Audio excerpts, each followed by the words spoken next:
मुरमुऱ्यांपासून असा भन्नाट नाश्ता बनू शकतो यावर तुमचा विश्वास बसणार नाही। बाहेरून कुरकुरीत, आतून मऊ आणि तयार फक्त काही मिनिटातच। चला पाहूया अशी ही सोपी रेसिपी।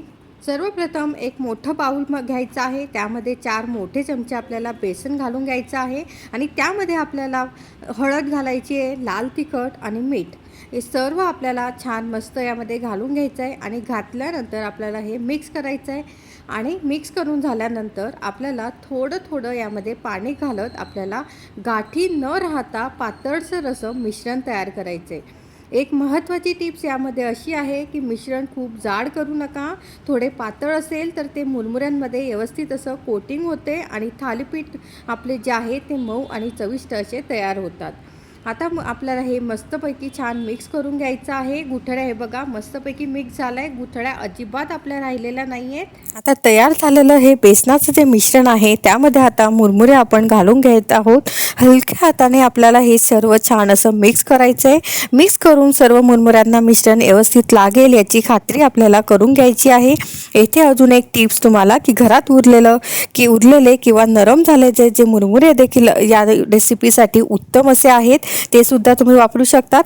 आता यामध्ये आपण भाज्या आणि मसाले घालून घेत आहोत। तर आता सगळ्यात आधी आपण बारीक चिरलेला कांदा घालायचा आहे, त्यानंतर खिसून घेतलेलं गाजर वापरायचं आहे, त्यानंतर बारीक चिरलेली शिमला मिरची, त्यानंतर आपण येथे वापरत आहोत बारीक चिरलेला टोमॅटो, 2 हिरव्या मिरच्या बारीक अशा त्याचे तुकडे करून घेतले ते सुद्धा घालत आहे।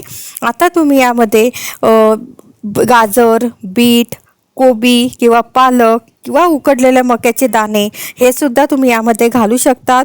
यामुळे थालीपीठ आहे ते एकदम असं हेल्दी तयार होतं।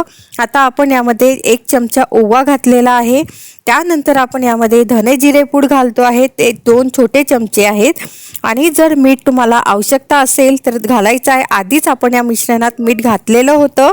आता सर्व आपल्याला छान मस्तपैकी हे मिक्स करून घ्यायचं आहे। मस्त हे रंगीबिरंगी आपलं हे मस्त पौष्टिक असं हे छान थालीपीठ तयार होत आहे। आता हे बघा छान आपल्याला एकजीव करून घ्यायचं आहे। सर्व भाज्या या मिश्रणामध्ये छान कोटिंग करून घ्यायच्या आहेत। बघा मस्तपैकी छान मिक्स करून झालंय। आता यामध्ये आपण घालत आहोत तांदळाचं पीठ। यामुळे काय होतं, तांदळाचं पीठ 2 चमचे आपण येथे वापरलेलं आहे। सर्व मिश्रण छान हे तांदळाचं पीठ आपल्याला मिक्स करून घ्यायचं या मिश्रणामध्ये। तांदळाचं पीठच आपल्या थालीपीठाला बाहेरून खमंग आणि खुसखुशीत बनवण्याचं काम करतं। आता इथे एक तवा घेतलेला आहे, तव्याला छान गरम करायचं आहे आणि तव्यावरती थोडंसं तेल किंवा तूप तुम्हाला जे योग्य वाटेल ते लावून घ्यायचं आहे। तयार मिश्रण तव्यावर घालून चमच्याने किंवा हाताने तुम्ही गोल आकारात याला छान मस्तपैकी असं पसरवून घ्यायचं आहे। थालीपीठ खूप जाड करू नका, मध्यम जाडी ठेवली तर ते आतून नीट शिजते आणि बाहेरून सुंदर असं कुरकुरीत तयार होतं। त्यामुळे जास्त असं जाड आपल्याला ठेवायचं नाहीये।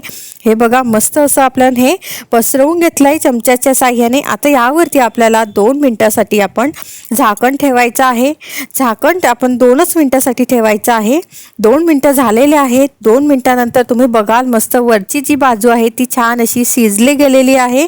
आता वरच्या साईडने आपण याला थोडंसं असं तेल लावायचं आहे, थोडं साईडने सुद्धा सोडायचं आहे आपल्याला तेल। मोठ्या आचेवर जर भाजलंस बाहेरून रंग येतो पण बेसन आतून कच्चं राहू शकतं, त्यामुळे गॅसची फ्लेम आपल्याला ही मध्यमच ठेवायची आहे। हे बघा आपण आता हे पलटून घेऊया। आता हे पलटत असताना हे असं थोडंसं सरकत होतं, त्यामुळे मी 2 चमच्यांच्या साहाय्याने हे पलटून घेतलं आहे। हे बघा मस्त आपल्याला हे पलटून घ्यायचं आहे। पलटत असताना झाकण काढून घ्या, दुसऱ्या बाजूने तेल लावून तूप लावून हलक्या हाताने मस्त याला पलटून घ्यायचं आहे। दोन्ही बाजूंनी सुंदर सोनेरी रंग येईपर्यंत आपल्याला हे छान असं भाजून घ्यायचं आहे। घाईघाईत आपल्याला पलटवायचं नाहीये, नाहीतर ते तुटण्याची शक्यता असते। खालची बाजू व्यवस्थित पूर्ण अशी शिजली त्यानंतरच आपल्याला हे पलटायचं आहे। हे बघा मस्तपैकी आपले हे थालीपीठ मस्त असे तयार झालेले आहेत। वाव किती सुंदर सोनेरी रंग आलेला आहे, बाहेरून खुसखुशीत आतून मऊ आणि भरपूर भाज्यांनी भरलेलं असं हे मुरमुरे बेसन थालीपीठ तयार आहे। एकदा खाल तर पुन्हा पुन्हा तुम्ही असं हे बनवाल। आता दुसरं सुद्धा आपण असंच तयार करून घेत आहोत। हे बघा मस्तपैकी आता हे थालीपीठ तुम्ही खायचं कशासोबत तर हिरव्या चटणीसोबत, टोमॅटो सॉससोबत आणि दह्यासोबत किंवा गरमागरम चहा असेल संध्याकाळच्या वेळी तर त्यासोबत तुम्ही हे सर्व करू शकतात। तुम्ही हा व्हिडिओ कोणत्या शहरातून किंवा गावातून पाहत आहात ते कमेंट्समध्ये नक्की सांगा. ते सांगायला विसरू नका. तुमच्या घरी मुरमुरे वापरून कोणती रेसिपी बनवतात ते सुद्धा तुम्ही कमेंट्समध्ये मला सांगायचं आहे. आणि या थालीपीठ तुम्ही कोणती भाजी घालतात थालीपीठामध्ये तेही तुम्ही नक्की सांगा मला. घरातले साधे मुरमुरे वापरून इतकी टेस्टी आणि कुरकुरीत पौष्टिक थालीपीठ तयार होऊ शकतं यावर तुमचा विश्वास बसणार नाही. ही रेसिपी नक्की करून बघा आणि तुमचा अनुभव कमेंट्समध्ये सांगा. व्हिडिओ आवडला असेल तर लाईक करा, मित्रमैत्रिणींसोबत शेअर करा आणि हर्षलाज रेसिपीजला सबस्क्राईब करायला विसरू नका. भेटूया